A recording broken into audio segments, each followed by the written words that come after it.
আজকে আমি চলে গেছিলাম মেঘের দেশে, যেখান থেকে ফিরে আসার আমার একটুও ইচ্ছা ছিল না।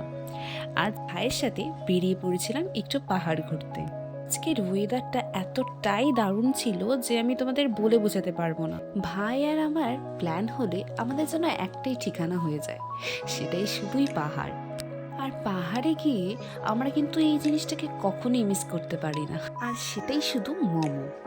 মোমো ছাড়া পাহাড় তা কখনো হয় বলো তো?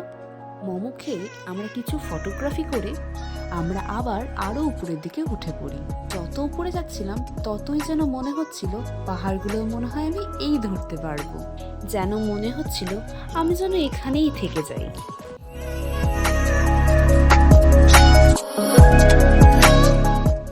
এরপর আমরা পৌঁছে যাই একটা অসাধারণ জায়গায়। এই জায়গাটাকে হয়তো কার্শিয়াংয়ের ভিউ পয়েন্ট বলে।